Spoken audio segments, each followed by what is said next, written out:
In 1991, two brothers needed each other. One wrote the anthems, one delivered them. Within 4 years, Oasis became Britain's fastest-selling debut act, selling out Nebworth to 250,000 fans. But when the world crowned them kings, power inside the band quietly shifted. Songwriting credits, control of the studio, and band decisions moved to Noel. As Liam's voice turned into an image, not an equal, the explosive end everyone remembers was only the final signal. The real breaking point was buried deep within their rise. This is the story of how success rewrote Oasis, where the balance shattered, and why nothing could put it back together again.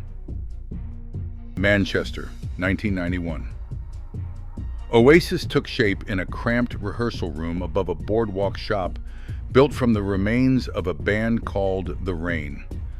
Liam Gallagher led with a raw magnetic presence, while his brother Noel, newly arrived, came armed with a notebook full of songs and a vision for something bigger.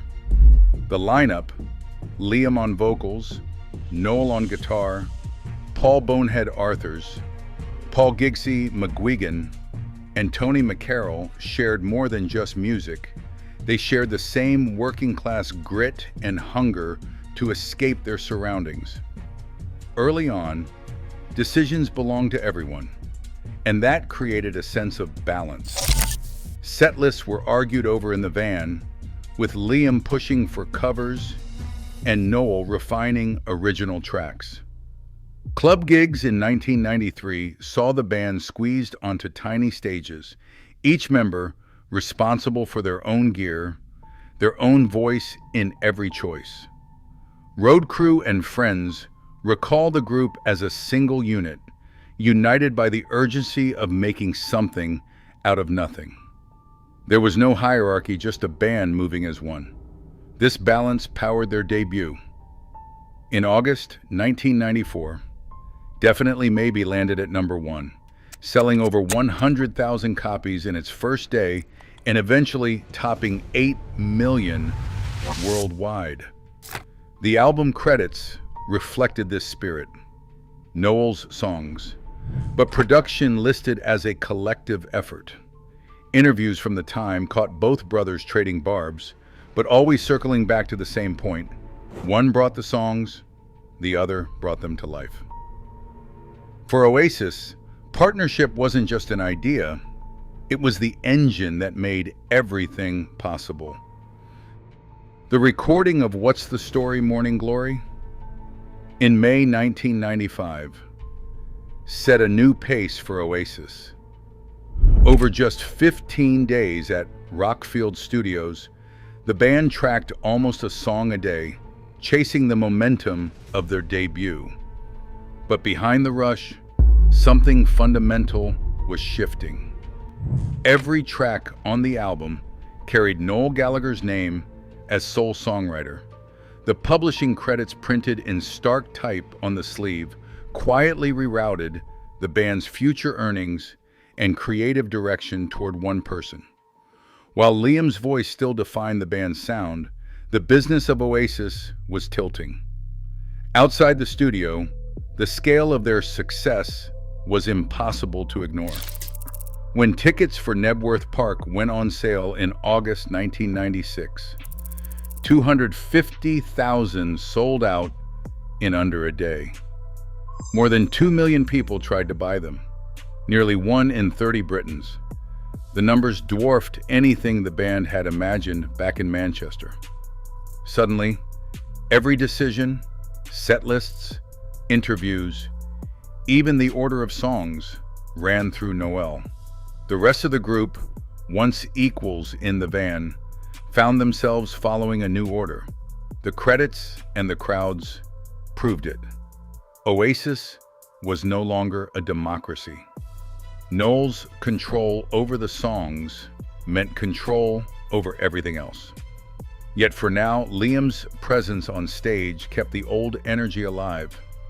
Even as the machinery of success began to separate the band's public face from its private reality, By 1997, Oasis's time in the studio had become a world of its own. The sessions for Be Here Now stretched across multiple studios, with each move driven by press intrusion and the need for privacy. Inside those walls, the process ballooned. Producer Owen Morris later described a running joke. Every song would fill all 96 available tracks. Overdubs stacked on overdubs, guitars, vocals, hand claps, even toy piano from a Mystique demo.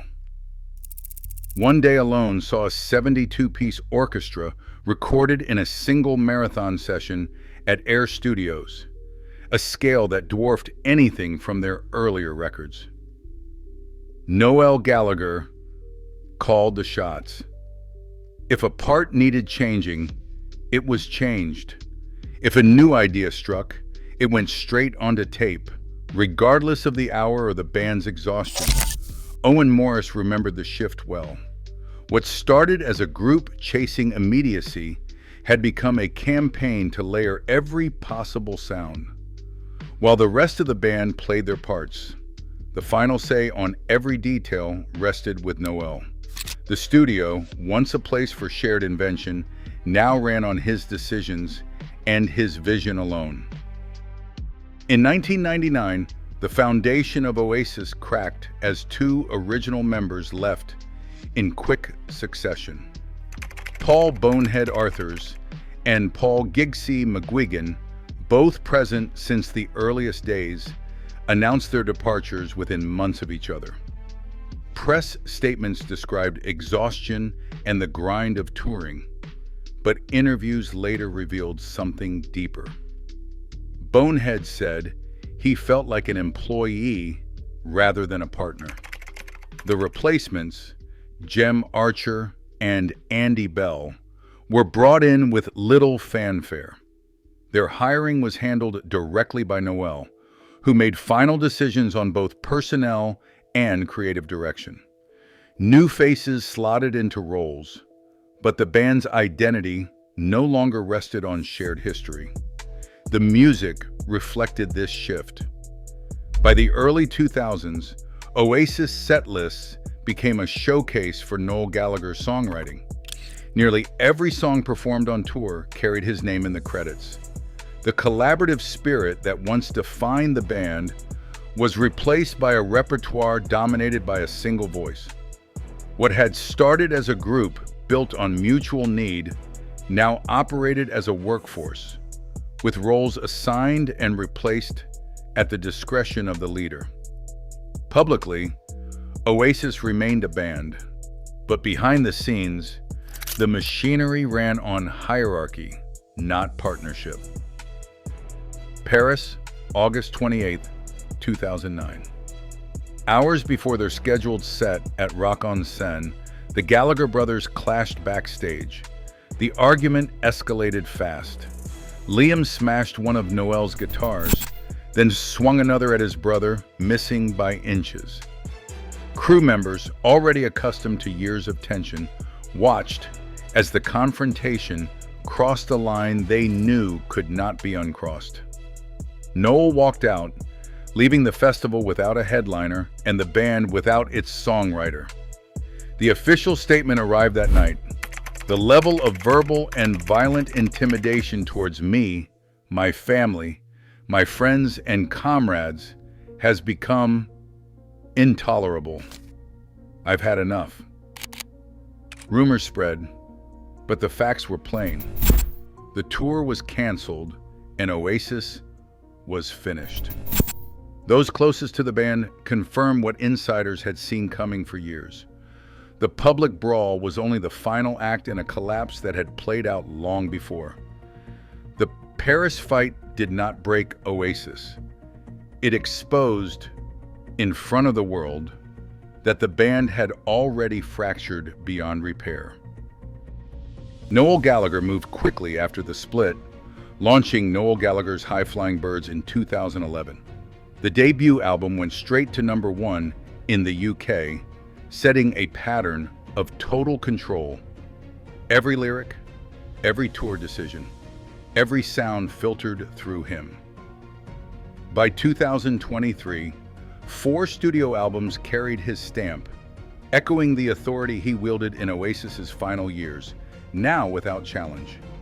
Liam Gallagher, in contrast, formed BDI with Jem Archer and Andy Bell.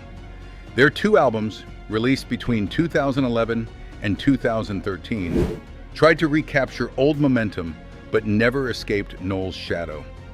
BDI ended quietly in 2014. Liam's solo career began with the 2017 album As You Were, but the absence of his brother's songwriting was unmistakable. Legal barriers soon matched the personal divide. In 2017, Liam challenged Noel over the Oasis trademark, seeking equal rights to the name. The dispute lasted 4 years, ending in 2021, with Noel's company, Big Brother Recordings, retaining primary control. Any use of the Oasis brand now required Noel's approval, making reunion structurally impossible. Today, the Gallagher brothers still headline separate arenas. This is proof that power reshapes even the strongest bonds. Creative partnerships thrive on balance, not dominance. In music, as in life, when unity gives way to hierarchy, the echo outlasts the anthem. Thanks for watching. Share your perspective in the comments below.